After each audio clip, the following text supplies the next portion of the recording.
Belinda, uko sawa? Good. Hallelujah.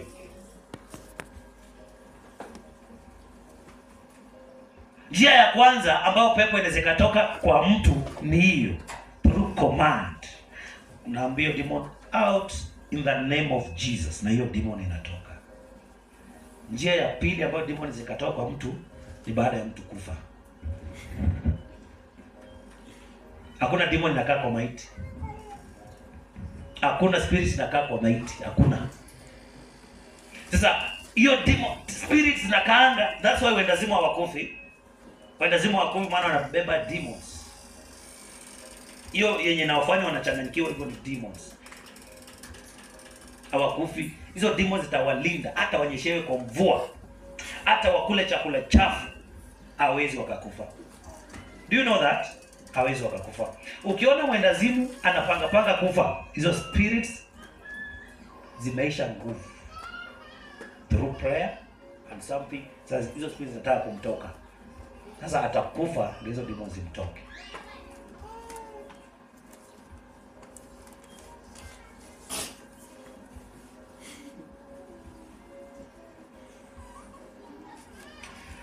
Hallelujah.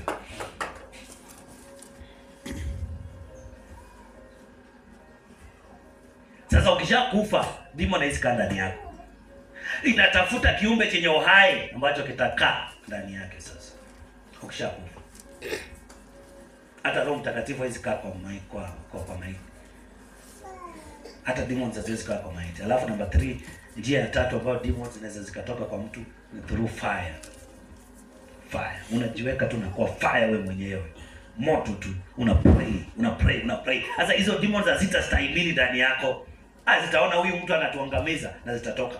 Hiyo ndio njia tatu ya peke yake ambayo demons zinaweza achilia maisha ya mtu. Anyway, zimekuachilia, zimeenda.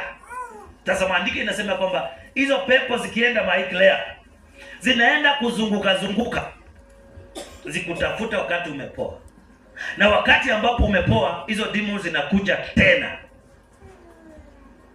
Na zinatafuta pepo zenye nguvu kali kushinda hiyo ya kwanza. Zinaambiana twende kwa huyo mtu.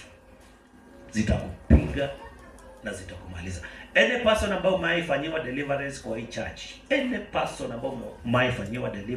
church, take care. Chunga hiyo deliverance ambayo uliombewa. Hizo